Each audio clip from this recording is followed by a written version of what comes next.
Outlet Liquor is your place to buy a case. Stock up and save when you shop the lowest prices available every day at Outlet Liquor. You never have to wait for a sale. The more you buy, the more you save. Only at Outlet Liquor. What's your outlet?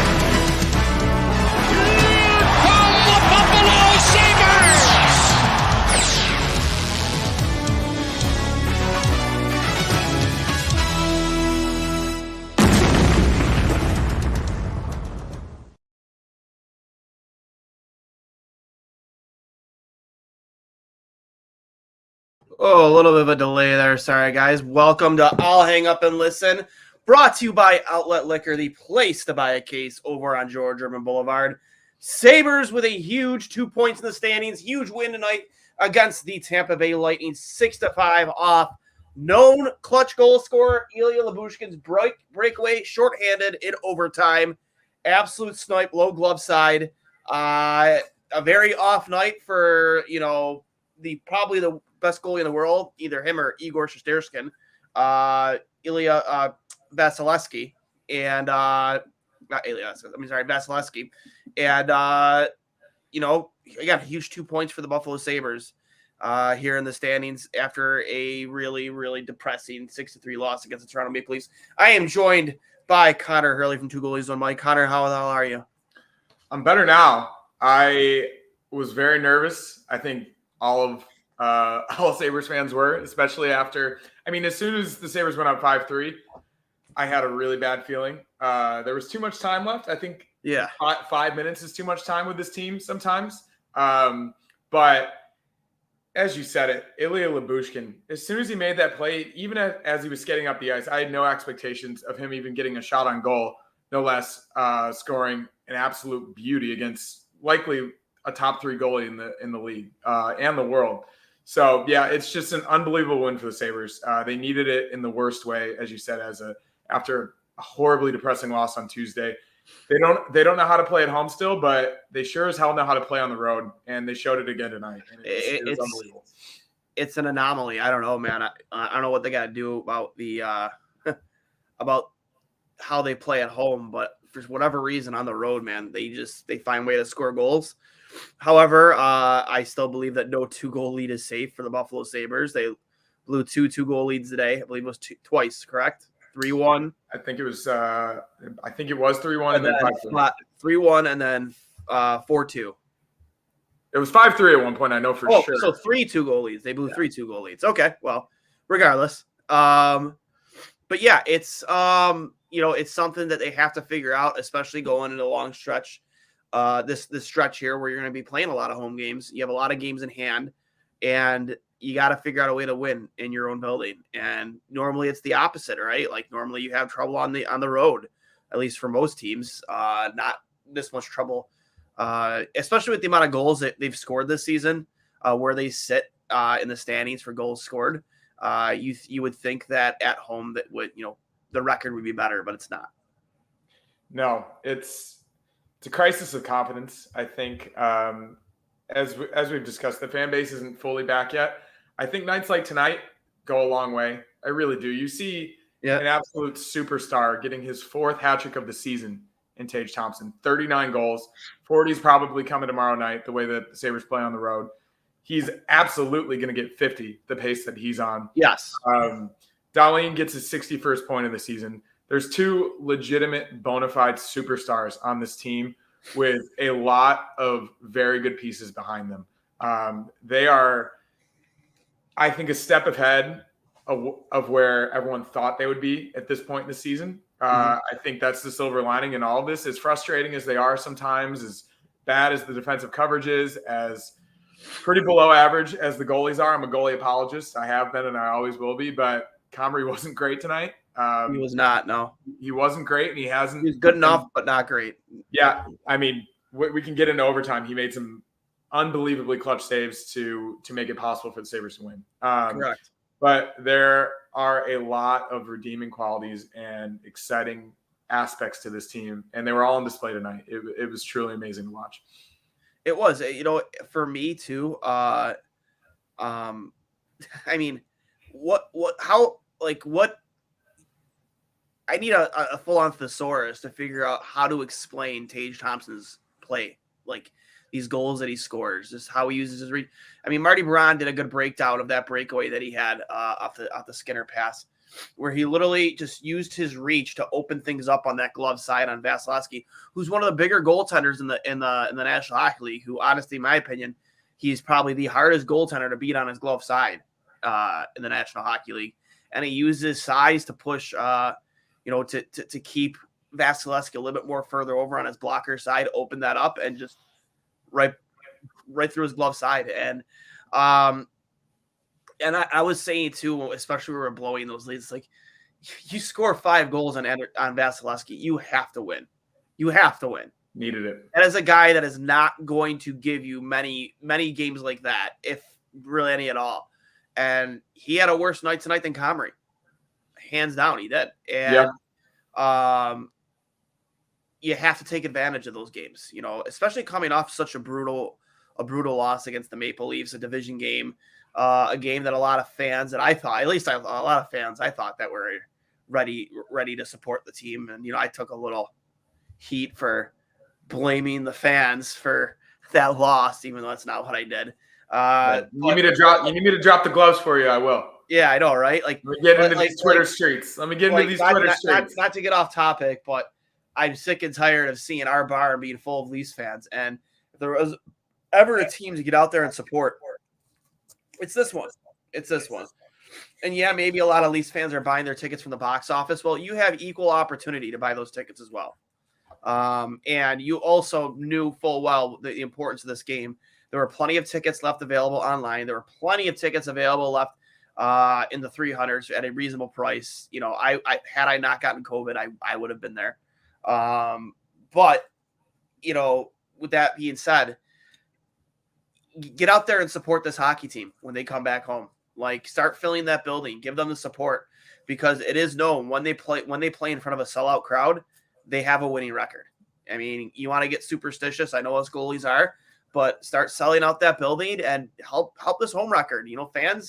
Fans do help. They do. Like, the players have even admitted it, playing in front of electric crowds like on RJ night last year, Ryan Miller night this year. Like, it does help to have that type of a fan support at the game. So not to get on the fans case, but like, let's start getting into these home games and start supporting this team. Yeah, Sunday, I think Sunday matinee, I'm already scared. I'm already nervous. I hate the matinee games. I feel like we always come out incredibly slow. The juice isn't always there from the puck drop. It's against the Capitals, who I think have lost 6 straight at this point. Yeah. They are rolling down the hill. Obviously, tough circumstances with Lyubushkin gone for a couple of weeks. They just traded Dmitry Orlov and Garnet Hathaway to the Bruins. Yeah. I think the Penguins potentially could be sellers too. And now, as we've been talking about, like the Sabres, like 4 points out, 6 points out, but they have 5 or 6 games in hand. Now the Sabres are 2 points out from the last spot, which is now held by the Detroit Red Wings, who have one more game played than the Sabres. So Correct. I think so. Back to back tomorrow night against the Panthers. Sunday at home against the Capitals. Eventually, this is going to even out. These teams are going to start to come closer and closer with the amount of games played, and we're not going to be able to use the games in hand. So I guess, I mean, even more so, the 2 points tonight, that extra point was absolutely massive. Detroit is a very similarly built team to the Sabres. They're on a very similar path in their rebuild, and they will be as hungry as any team in their fan bases to do the exact same thing that we're doing. So to not overstate it any more than we already have, but to get a win tonight, given the circumstances, was just absolutely crucial. Yeah. As of right now, I believe if Florida loses tomorrow, I believe the Sabres will actually officially, Well, the Sabres play Florida. I mean, sorry, yeah. I'm sorry, I got COVID brain. If we beat Florida tomorrow, if we beat Florida tomorrow, we are officially in a playoff spot since the teams above us don't have games. Oh my gosh! For the first time, I mean, not for the first time this season, but the first time in a long time, the Sabres could actually be in a playoff spot. Which, for the first time in the 21st century, I know, right? I wouldn't even know how to react. Like theoretically, if that were to happen tomorrow night, but that's what a win like this puts you in a position to do against a 2-time Cup champion, 3 straight finals appearances. It's essentially the same team that they've had. I don't think Vasilevsky has been completely himself this season, at least recently. No. They lost to the Panthers 7-1 recently, and he gave up all 7.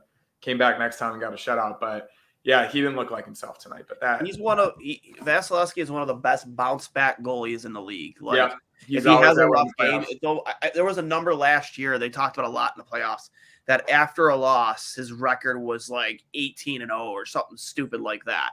Yeah. Like his record after any loss, it's almost a guaranteed W for the Tampa Bay Lightning. So yeah, thankfully we're not playing a back-to-back against them. the mental fortitude is insane. Right. We want to get into our goalies. We can do it. It's not good. It's definitely not good. I think that a lot of fans and media members are very, very, very quick to jump on. We need a save. We need a save. We need a save. Yes. When the coverage is mostly abysmal. Our defensive zone awareness is fucking the defensive awareness and responsibility is just as bad as the goaltending. But like a lot of people have mentioned, sometimes you need the goalie, especially in the first period the other night against the Leafs when we were just getting absolutely railroaded. You sometimes need the goalie to make a save. And goalies, obviously, that's our job. We need to make the save as much as we possibly can, but sometimes it's physically impossible. With Comrie tonight, I think there were a few instances where he was a little bit slow to react. There were a couple bad bounces. I mean, the Stamkos goal, it's a really good shot from a world-class player. Of course, on a 2-on-1, the defenseman is going to let the goalie take that shot every single time. But at the end of the day, like, you want to save that. That's a guy you want to save it, but it's a guy with one of the best wrist shots in the world. So I'm not going to lose sleep over it. I'm in the same boat as you. I want to save there, but not many other goalies are making that save either. No. I mean, Connor Hellebuyck makes the save. Shesterkin makes it. Sorokin. Yeah, a small handful of goalies stop that shot. Yeah, but we clearly don't have that. And we're not going to have that for a while. So thankfully, the best part about this team is that we have Tage Thompson, who can score a goal and he responded, I think, to 2 Lightning goals very quickly tonight at a moment's notice. So yeah, I don't know what the solution is. We've talked about that Trudemko of the Canucks a lot. If they're actually willing to move him, I don't know of any other viable option at the trade deadline at this point. But I'm not sure if Kevin looks at the game tonight and he thinks like we have 3 goalies, and I'm not necessarily sure which one I would start in game 1 of a playoff series. So I don't know. I mean, maybe tonight's a indication of a larger issue, and he goes out there and makes a couple calls and makes that final push. I wouldn't be mad at it. No, I neither would I. I think you would have to be a little more comfortably not comfortably in a playoff spot, but feel really good about your chances at making the playoffs to go make that deal. Yeah. If the playoffs started tomorrow and the Sabres win the playoffs, I'm starting Craig Anderson game 1. He's the only guy. You might have to. Given his experience and his mental fortitude, I feel like you might have to. But who knows what's going to happen in the next 26 games either. UPL got hot for a stretch, and then you've seen games like the Flames and the Leafs where a better team just gets a hold of us in the first 5 minutes, and then it's over. If you lose that confidence as a goalie, like you're absolutely toast. And that's the one way to really know the story of a goaltender is how he reacts to letting a bad goal, or having a bad game, and B, just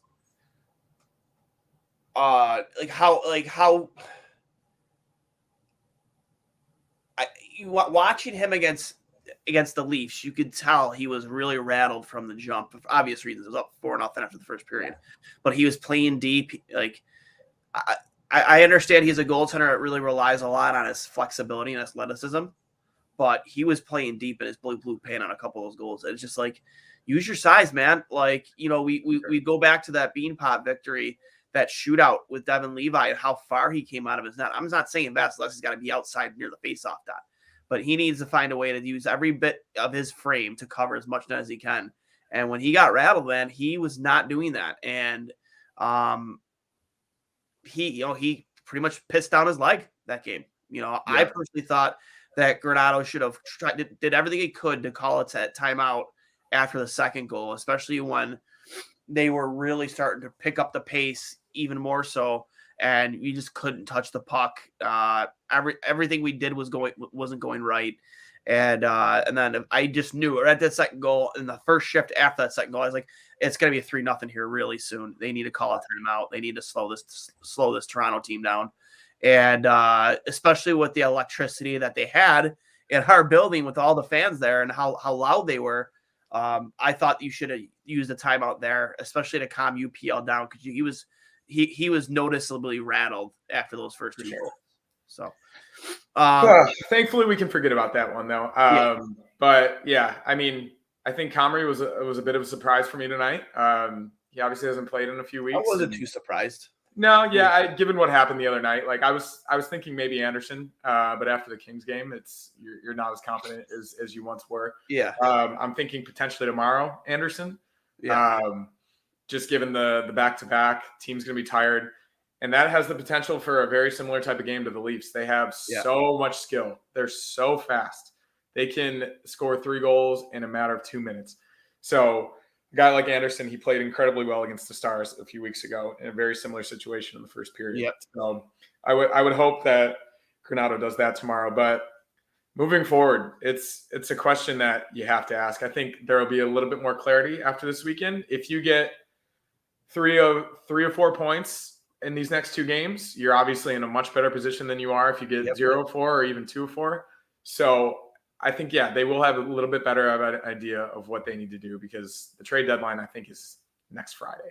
So if you're in a position where you can actually make a legitimate run, and the biggest weakness of your team, in my opinion, it's equally defense and goaltending, but a lot of people are going to say goaltending, you might need to make the move. You really might need to do it just as a stopgap for not only these next couple months, but maybe the next year and a half until Devin Levi is ready to go. So we'll see what happens. Yep. And speaking of another, I mean, not off topic, but I imagine the league has to address the Saranac elbow on Okposo, right? That's a suspension.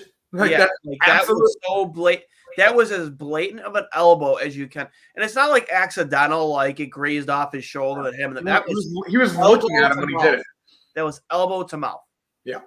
I mean, Dunleavy made a point, like, obviously a little bit harder to see in real-time speed, game motion, heated game, couple minutes left.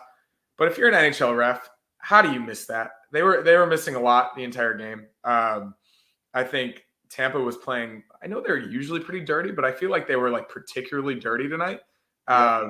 Just really, really scummy in the corners. A lot of like Nick Paul, like what are you cross-checking our best player in the back after a clean hit where he even turned his back on the Tampa player that he hit. I love how Nick Paul cross-checks Dahlin in the back, like skates toward the bench and like looks around and acts surprised that he got a penalty after literally assaulting somebody. Get out of here. But I mean, it was an unfairly called game for the most part. But no, it definitely was. Karma has a way of working itself Nick out. Paul, though, that's a guy I'd love to have on my hockey team. God, wouldn't everybody? Him, Ross Colton, both those guys in your bottom 6, man. Like, how much would that help this team right now? Sorelli. I mean, Sorelli's top 6, but a guy like that, like, he's not too flashy, but he just does everything right. No, he plays a great 200-foot hockey game. Yeah, it's it's obviously another weakness that we've talked about many times before, and it's not going to be easily fixable. In the some names thrown out there. We'll talk about this, in the next episode. But Joel Farabee, Jordan Greenway, guys that have been rumored to be out there available on the trade block. I would love Greenway. I would love Greenway. Jordan Greenway. People look at numbers like, why would you want this guy? Why wouldn't you want that guy? I'm pretty sure Renato has some experience with him. Coaching through the U.S. development program. Same thing with Farabee. They both came up through those ranks.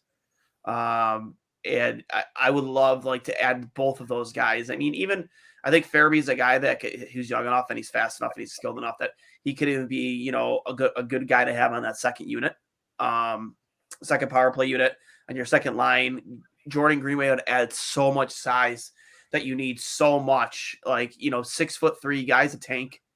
And Farabee is, he's kind of in the Tortorella doghouse in Philadelphia, but I think that with a change of scenery, I mean, not everybody responds that as well as you'd like to a coach like John Tortorella. He's very in your face, very, a lot of players seem to love him, but maybe Farabee is the type of guy that just needs to change his scenery and, having experience with him.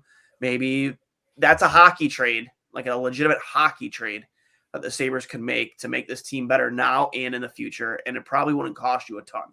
No, it wouldn't. So I'm just thinking, if the Sabres hypothetically were win tomorrow night and in the next week make a trade, the absolute shot in the arm that would put into both the fan base and the locker room would be unlike anything the team has seen in a long time. Me and my friend were trying to think of trades we've been excited about as Sabres fans. I was thinking Dina Zubris back in 2006, Steve Bernier. The Campbell trade. He was the return for the Campbell trade. Yeah, there's just, it's been so long. We've been sellers for 10 to 12 years now. And to finally take out the credit card, shop around, treat yourself, treat the fan base after all of this pain and suffering. I think that would send the best type of signal. And we've talked about it for months, but to actually do it, to tangibly do it would be unbelievable. So I really do hope it happens. I do too. And again, I mean, defensively, there are some names out there that are being shopped around. You saw Dmitry Orlov go to the Boston Bruins today. I mean, how about them? Their odds to win the Stanley Cup before were 30%. Getting Orlov, believe it or not, it bumps up to 33 or 34%. Head team beforehand was unbelievable. Now they just added a bona fide. I'm not gonna say a bona fide stud, but very good. As good of a defenseman as you can add near the deadline as you can in Dmitry Orlov. That team that made an already scary blue line even scarier. That team is an absolute buzzsaw. They know exactly what they need. They know how they're going to get there. Anything can happen in the playoffs, but they are absolutely the odds-on favorite. And I'm just shuddering at the thought the Sabres scratching and clawing their way to the 8 seed to play the Bruins in the first round. I love it. I love that. We don't need to think about that. In response to our talk about goaltending, it's or just get Timo Meier and score 7 a night. I mean, honestly, that's an easier solution. That's almost given the way this team is built right now, you're just going to have to outscore everybody, especially the East. A team like Tampa, our goaltending's not there. It's not going to be there for a while. The defense isn't there. The bottom six isn't there, but our top six is as good as anybody's. Yeah, we have the talent and the skill. I wouldn't say top six. I say your top line. Yeah, our top one is as good as almost anybody. I'd say, if they could find the right players to play with Cousins, your top six could be pretty lethal. But there's just not enough consistency around Cousins to really justify saying your top six is as good as anybody else's. But, no, that's for sure. That's for sure. But back to my point earlier that I made about Nick Paul. You add a guy like not Nick Paul, but a guy like Nick Paul to play that size and has that, Now, he's not known to be a goal scorer, but he's having a decent offensive output on a team like Tampa for the minutes he's playing. Putting a guy like that alongside a Dylan Cousins, both of their size and the snarl they play with, that's a scary second line. It is. And I think if offensively, any trade that you make, improve your bottom six, but also find somebody to slot up there on your second unit. You have to. Hey, the hits were 42-42 tonight. I am all time. Well, that's what happens. Somewhat surprised to see that. Against Toronto, you were getting against a Toronto team. They are not an overly physical hockey team, but every time we tried to carry the puck into the zone, they were meeting us at the blue line. They were getting a piece of us. They weren't letting us go into the zone unscathed, and the Sabres folded. The Sabres folded, which is like also like was us we fold. That's not very emblematic of your typical Toronto Maple Leafs team either. So they knew they could just assert their will at any given moment. But yeah, I mean, obviously a lot of physicality is needed. When you have the type of skill we do, the complement for that would work and gel really, really well. Yeah, we'll see what happens. I mean, hey, face-offs, 29-24 Sabres tonight. Yeah, but not often. Not often. It is not often you see the Sabres. It might have happened only a handful of times this entire season. But yeah, I mean, we deserve to win that game. I feel like everybody could see it. Obviously, like you said, 3 2-goal leads can't keep happening. I think the slow starts are a big issue as well. I think it just takes them a little bit, maybe just throwing a hit, like getting in on a good forecheck, laying a body, something to just get yourself in the game from the very get-go. It doesn't happen often with this team, and they just need to wake up a little bit quicker because as easy as it is for them to get back in the game, they know that when they're up, that no lead is safe. So there's a lot of issues, but win's a win, and they're right there. So it's really exciting. From your best friend Mauricio, we need a physical stay-at-home defenseman, a solid, reliable goaltender, and a two-way center man. Yep, I agree. I don't agree Comrie is a scrub. I think that harsh. I think tonight is also a product outside of just playing against a really high caliber Tampa Bay Lightning team. This is kind of what you get sometimes when you have a long stretch in between starts. You're gonna, you know what I mean? Like you just don't get that real game feel from practice. You know what I mean? Especially when you have 3 goaltenders switching out, throughout drills. I mean, me and you could probably attest to this. Like when you're sharing the net as much as they are right now, you rotate in and out with 3 goalies. It's hard to really stay in a rhythm. It just is. And I think they have to find their 2 guys here soon and ride them. Yeah. No, go ahead. I read something today that Granato has obviously been listening to the leadership group, the player leadership group a lot this season. And they specifically requested Okposo and the leadership group that they keep all 3 guys on the roster when it was an issue in early January. So that, I mean, it gives you a sense of where the team's mindset is at in terms of like how close they are and what they feel they have. But at the same time, like you said, if you're the coach, like it's clearly going to be hard to carry 3 goalies if you make it's not working. It's not good enough. Exactly. No. So yeah, they're going to have to pick 2. It's likely, obviously, going to be UPL and Anderson. And I think as soon as something goes wrong, is it though? I mean, is it? I feel like I really do believe it is. First off, you would have to waive Comrie then. I mean, you're waiving, or a sneaky trade candidate in the next 6 days. Maybe. I mean, maybe. I don't think it's a foregone conclusion that it's UPL. No, I mean, I don't either. But I mean, if I had to pick one of the 3 who's played the best this season over the entire sample size and has shown me the most, I would pick Lyubushkin. I mean, in a heartbeat. Obviously, it's been a little bit rough here and there, but he was incredible against the Sharks the other night. We should have lost that game. He effectively stood on his head and won us that game. I just don't think there's no way Anderson is coming out. So it's between Comrie and UPL. Yeah, and then that's a clear choice for me. I don't know. We'll see. I'm not trying to be an Eric Comrie stan here. Yeah. But when UPL is great, he's great. When he's bad, he's really fucking bad. So I think that next young goalie. Huh? He's a young goalie. Yeah. I mean, you're going to get that, but I feel like the upside is what they need at this point because you're going to get a steady hand from the 41-year-old Anderson, and you need a guy with a higher ceiling at this point. I feel like, like Comrie's floor may be higher, but I think we need the higher ceiling. I really do. You hope so. Like I said, I just seen the song and dance from UPL going back even to last year, and I hope that he can just find a way mentally to stay in it. And that's the biggest thing. The athleticism is there. He's proven, at least to an extent, he could stay healthy this year. Even though he's been rotating in and out with 3 goalies, it's not like he's played a full season. So he still hasn't really shown us the ability to play a full season because of the 3 goalie rotation. But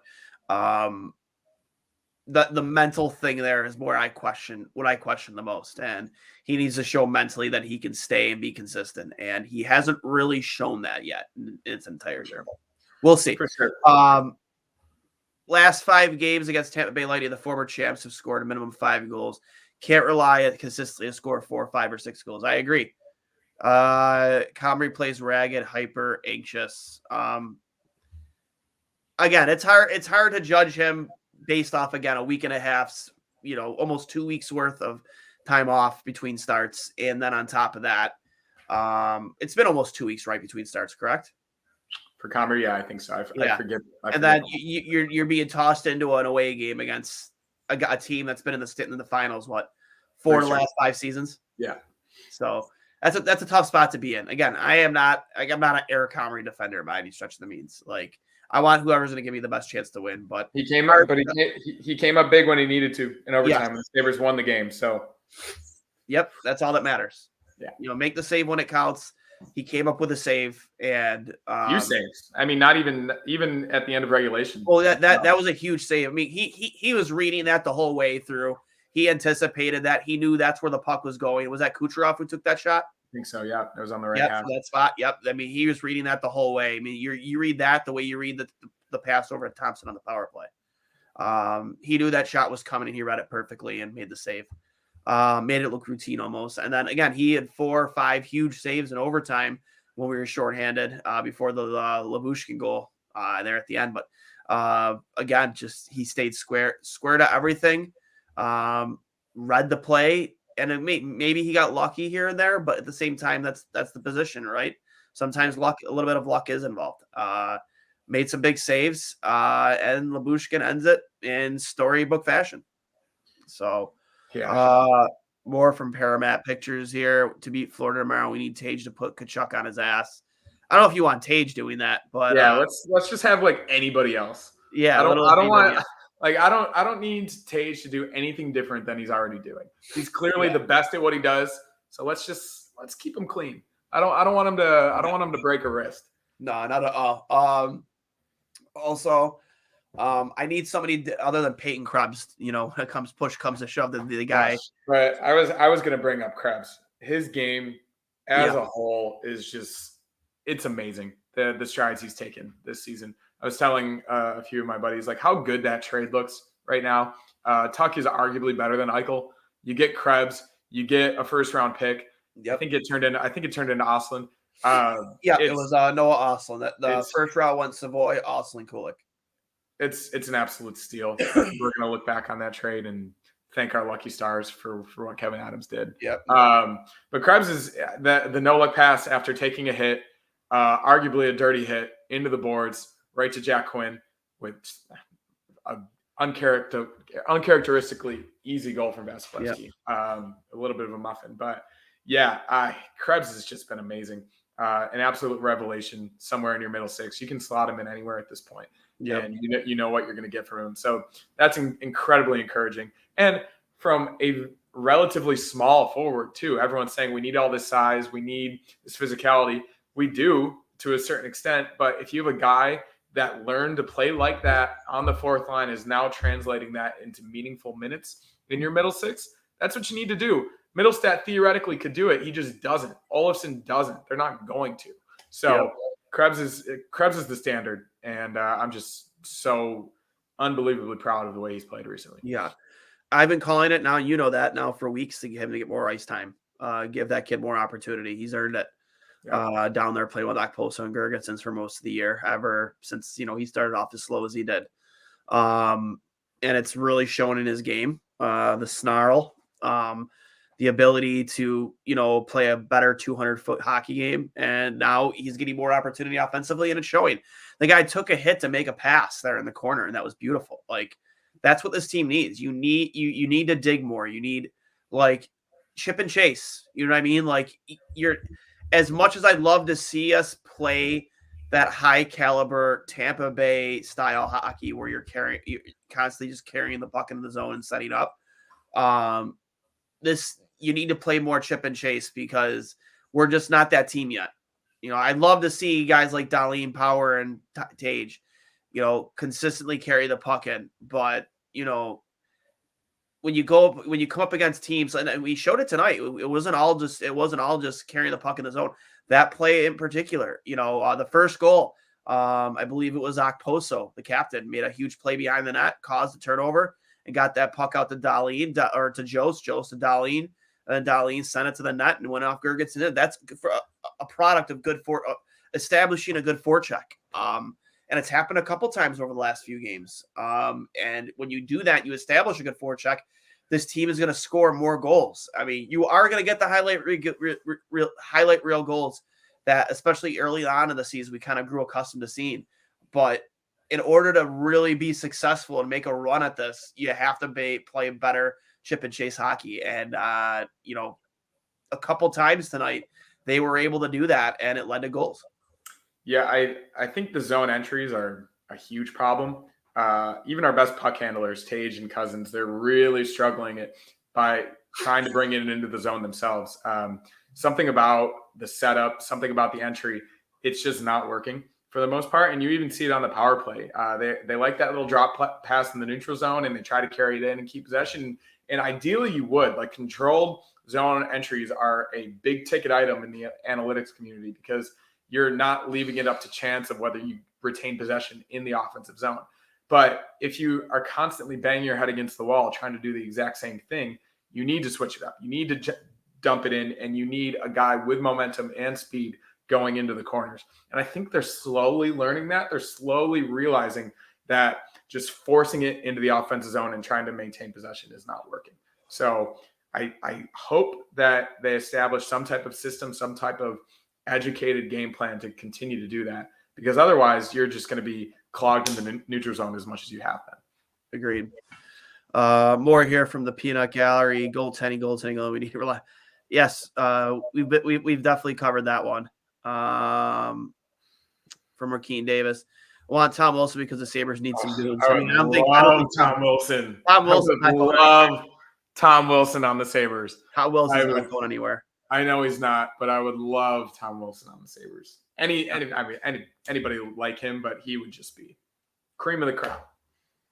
Yeah, I agree. What about bringing in someone like Luke Shen as a bottom part? I mean, I think if you bring in Luke Shen, he slots in your second pairing, in my opinion. I think you finally fix that problem. I've been a big Luke Shen guy now for weeks as well. I would love Luke Shen. Do I what? I think do I want Jordan Greenway?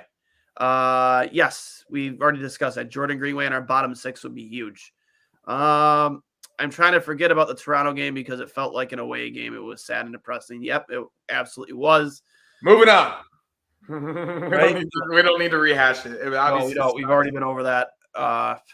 Anderson should have started to get the Leafs. I am still mad about that today. I actually agree with that.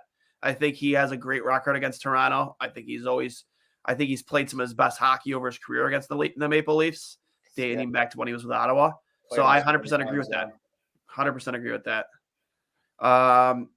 Yeah, they do. They are extremely soft defensively. I couldn't agree more. They need to figure that out. Third line should be new kids on the block, Paterka, Krebs, Quinn. I wouldn't hate that. And then do Olofsson with Olofsson and Middlestat with Cousins. Yeah, I mean again. You have to do everything you can to experiment with those bottom three lines because you should never touch the top line ever again. Just leave it alone. I mean, even that fourth line is. I mean, I really hope Okos is going to be okay. He seems like he is, but obviously his history with concussions is it's scary. It's scary. You got to think that every ref in the league, maybe they don't really know, but he's a well-respected guy. He's the captain of the team. He talks to refs. He has a good relationship.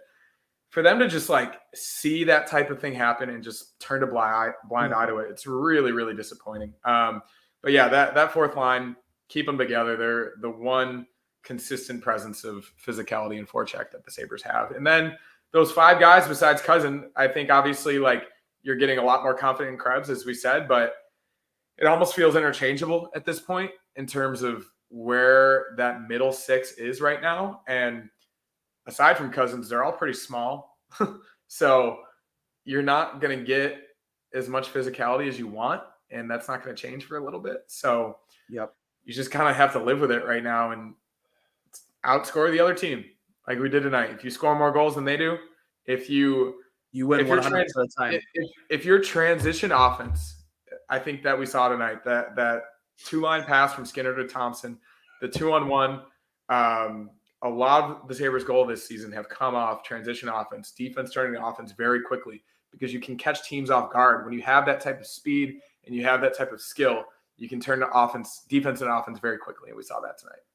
Yeah, I couldn't agree more. Again, next game being against Florida. I mean, it doesn't matter who you get, net Bobrovsky or Spencer Knight. You roll these same lines. I would say so. I mean, like I said, like how much are you going to change? Your forward depth is what it is at this point. Like you can never split up the top line again. You really shouldn't split up the 4th line, and those middle 2 lines. You live with it, and you try to get some depth scoring here and there, and hopefully that they're at least a tiny bit responsible defensively. Because otherwise, it is what it is at this point. That's what you see is what you're going to get. And like I can't express enough how crucial getting 2 points tomorrow got from Florida is. It's a tough hockey team. I mean, they're loaded top to bottom, from Barkov to Sam Reinhart, Matthew Tkachuk, Ekblad. You want player. I think they miss quite a bit, and I think kind of like is the biggest. I mean, even more so. Mackenzie Weegar, they miss him a lot. For sure. He really, was a stable stay-at-home guy. And for a while there before the Ekblad injury, like that was probably the best pairing in the National Hockey League was Ekblad and Weegar. So, again, you have to give something up to get something. They brought in Matthew Tkachuk and signed him to a long-term extension. But they miss Weegar a lot, and defensively they have not been the same team as they were last year with Weegar. So, I don't think it matters which goaltender you get in net tomorrow. I imagine it'll be, going back to what you said, I think it'll be Craig Anderson tomorrow for Buffalo. I do. That would make sense to me. It's a big game, very, very big game. And I think you want your goaltender with the most experience in big moments in the net. And it's nothing against Comrie. I mean, it's a back-to-back, so you wouldn't get Comrie. And it's nothing against UPL, but, when push comes to shove, I wanted to have the goalie in there that has the most big game experience, and that would be Craig Anderson. Yeah, absolutely. And he's going to need one of those stand on his head first periods, likely, the way the Sabres have come out of the gate recently. But it is also the type of team in the Panthers that the Sabres can hopefully take advantage of defensively. They're not as strong as the Lightning are, who, aside from Vasilevsky tonight, I mean, not great, but for the most part, they are pretty good. And a lot of teams they've played recently. But the Panthers I think are just like a little bit farther along than the Sabres are in terms of the type of team they are. They score a lot of goals. Yep. They're very fast, very skilled. Their bottom 6 isn't the best, and their defensive depth and goaltending isn't as good as some of the other top contenders in the league. And that's where they are, fighting for a playoff spot right now. Yep. I don't think they ever thought they were going to be where they are, but that's where they are right now. So, yeah, I mean, take the over. I don't know what else I would take the over tomorrow. Yeah, it's going to be 7. I saw the over tonight, and I was just like, yeah, that makes sense. It's the type of game this team is going to play, even if it starts out slow. I think there were 4 goals scored in tonight's game in a matter of like 3.5 minutes. It is a breakneck pace with not a lot of defensive responsibility. Yeah. But it's entertaining. It's fun to watch. It's a lot better than it used to be. And I think we need to appreciate that a little bit more and not be as quick to rag on the goaltending, to rag on the defense. Like, this team is fun. They're young. They're the youngest team in the league. They're the second highest scoring team in the league. They're exciting. They're endearing. They love each other. We love them. Let's just get behind them as much as possible. Yep. And I believe Craig Anderson's like full-time residence down in Florida too. So he'll probably be around family and stuff like that. Makes sense for an old guy. I would expect that he would, even more so to give him the start next week again in front of his family, or tomorrow, sorry, in front of his family. And, when, everything's up here, in terms of attitude and, happiness or whatever, take advantage of that as well. That's just me being a goalie, thinking outside the box. I mean, he's your classic, break glass in case of emergency type guy. Yep. That's the reason he's there. I like that analogy. 41 years old, seen everything in the league, seen every type of possible situation. Obviously, he didn't play well against the Kings the other night, but neither did the entire team. It was a pretty brutal game to watch in person. But this is the exact type of situation that he's on this roster for. It's partially why the Sabres have 3 goalies, because you can't really trust any of them completely. So in this specific situation, yeah, I think they go to him, and hopefully it works out for the best. Yeah. Same here. I just I can't stress enough, how much goaltending is going to matter tomorrow. Much like tonight, even if it's again a high scoring affair. Comrie was the guy who made the saves when it counted tonight, and Vasilevsky wasn't. And I think tomorrow it's going to be the same story. It's going to be a high scoring affair, but when you need a save, when it counts, you hope that Anderson comes up big, much like the way Comrie did tonight. Anyways, couple last things here before we get out of here. From Chris Johnson on Insider Trading, it says the Flyers are willing to retain salary on JVR, and it makes it almost look certain that he'll be dealt by the deadline. Teams are looking to him to possibly be a secondary option if Timo Meier doesn't work out. Teams like Winnipeg and Vegas, Carolina are expected to be in on JVR if they cannot lure Timo Meier, because I'm not sure I don't think he has a no trade clause. Yeah, I don't know. I don't know. An RFA deal. I don't know for sure, but very interesting. JVR, a very good hockey player. Definitely would help any of one of those teams going into a playoff run for sure. And also, Rasmus Dahlin with a 61st point tonight has more points on the season than Austin Matthews and John Tavares. Nobody probably had that on their bingo card this year. I actually had Rasmus Dahlin getting 64 points on my bingo card with a bet with my buddy for $20. So I'll probably get that by Monday. Yes, I agree. Probably will. Yeah, I mean, as we said, he's a bona fide superstar, top 2, top 3 Norris Trophy candidate, completely coming into his own. Everything we thought he would be, drafted number 1 overall 5 years ago. Obviously, I think we can say pretty confident, he's not the best defensive defenseman in the league, and he doesn't need to be. But I think his defensive game has also taken incredible strides this season in terms of his defensive zone awareness and also his physicality. Even the hit he threw when he turned his back to the guy and then Nick Paul assaulted him 20 seconds later. He throws his body around when he needs to. I don't want him doing it unnecessarily. Same with Tage Thompson. We don't need our superstars getting hurt, because if one of them gets hurt, the season's over. So he's been so smart. He's been so unbelievably amazing in the playmaking aspect of the game. So yeah, it's remarkable to watch. I agree.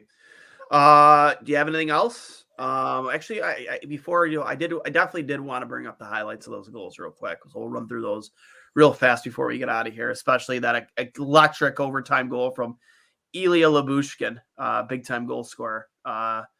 Can't believe many people. I still can't believe it. I didn't even think he was going to create any separation, let alone get a shot on goal. I know. It's really amazing. And it's just a little bit of a silver lining, him coming from Toronto, having that game we did against Toronto, and having the night we did tonight. It just, the world has a way of working itself out sometimes. Oh, for sure. And I don't know. I just 1 second here, trying to. Right there it is. Okay, we're gonna bring up all 6 Sabres goals here, starting with the first one from Zemgus Girgensson. If everyone remembers the rap from some Latvian rap group over in Latvia, of course. Latvian Locomotive. Latvian Locomotive, yeah. They made a legit entire song about Zemgus Girgensson. Won't play that. Won't subject anybody to that. But definitely. Always fun when he scores a goal. Long time. I think the longest tenured Sabre at this point. Next to even if unintentional. Yeah, it was very unintentional. So we'll go over here. Hold on, we'll bring that bad boy up. Sergachev in the corner turns. I gotta see if I can turn down this audio.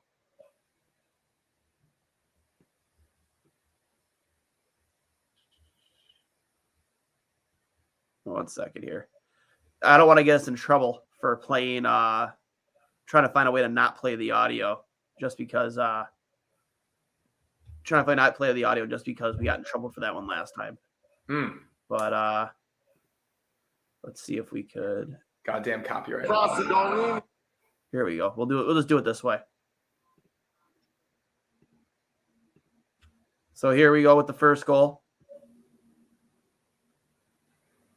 As you can see, big forecheck there in the corner back post. So kicks it out to Jost.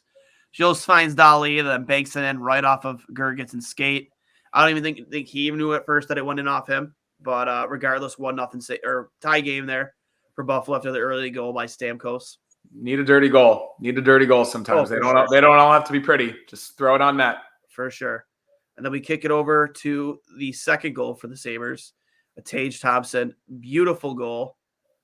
After Nick Paul took that penalty on the Dahlin hit. Skinner with a beautiful pass over to Tage Thompson. TNT scores his 30. I think that was his 37th of the season. Yeah, I was screaming at Skinner to shoot it. I think I typically do on 2-on-1s like that, but he waited as long as he possibly could and made an incredible pass. Agreed. And then here we go. Skinner to Tage again. Cross-ice pass up the middle. Again, where he kept the puck on his backhand to try and draw Vasilevsky over a little bit to keep him on his blocker side. Pulls it forehand with that reach and just buries it. Beautiful goal there. Decent amount of Sabres fans in attendance tonight too, which is nice to see. They always they're all in Florida for the winter, so exactly. It's a nice little benefit. They always get a good turnout in the Florida games. Yeah, is where Peyton Krebs takes a hit in the corner. Fantastic. Gets the puck out to Quinn. Quinn, who's been very hot and cold most of the time. But 10th goal of the year, double digits. We'll take it. Yeah, I will take it for sure. Quinn scores there. Squeaks it, 6-hole on Vasilevsky between the arm and body. Again, look at this. That was like almost on the ice. Like he knows he's about to get hit.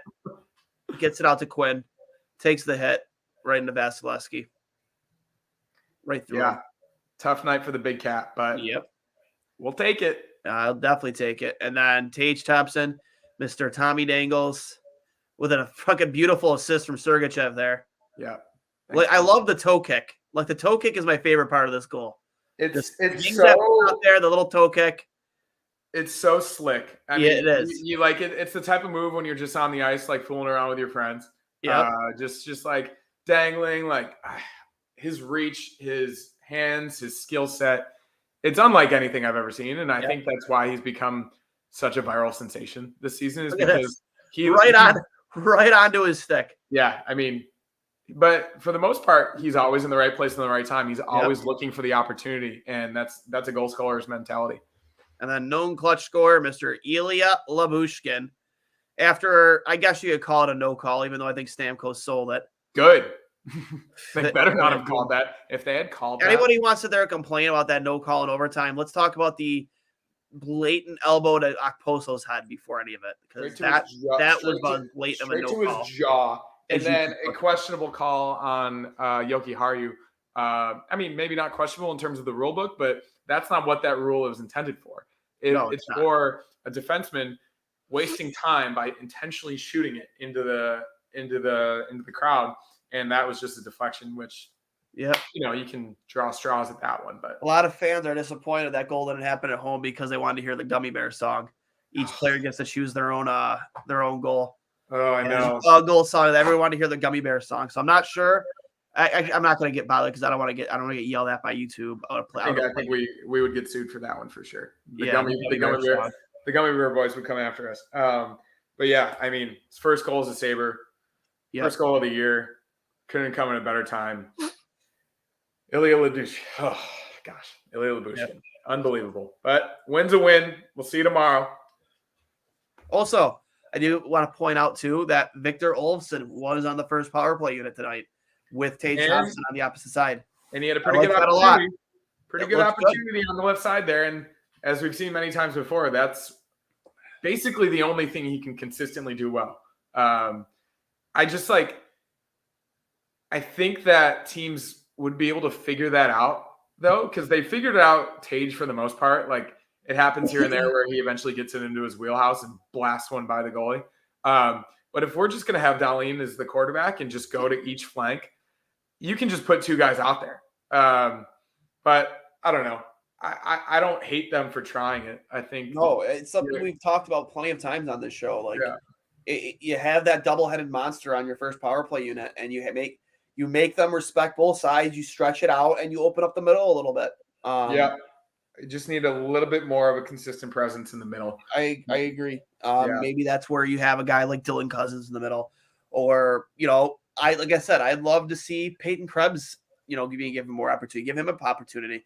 We all know how feisty he can get, in and around the net. So give him a shot out there. I don't know what it'll take, but with that being said, first off, shout out to Cricket Whistle 7. I know he's been DMing me. I guess he hasn't been able to get his subscription with our channel on YouTube to work. So hopefully get that figured out soon. But he is the one that wanted me to bring up the Victor Olofsson on the first power play unit, because we, every time they roll him out and they roll that first unit out and Olofsson's not on it, he is one of the first guys in my DMs losing his mind. And I tend to agree. So with that being said, this has been I'll Hang Up and Listen, brought to you by Outlet Liquor, the place to buy a case over on George Urban Boulevard. Sabres win 6-5 in overtime off of a Tage Thompson hat trick and an Ilya Lyubushkin overtime shorthanded breakaway goal. Beauty by the Big Cat Vasilevsky. Again, huge 2 points in the standings as they are on a warpath once again to the playoffs. I am Duane Steinell for Connor Hurley of Two Goalies, One Mike. We will talk to you later. I'll hang up and listen, and let's go Sabres.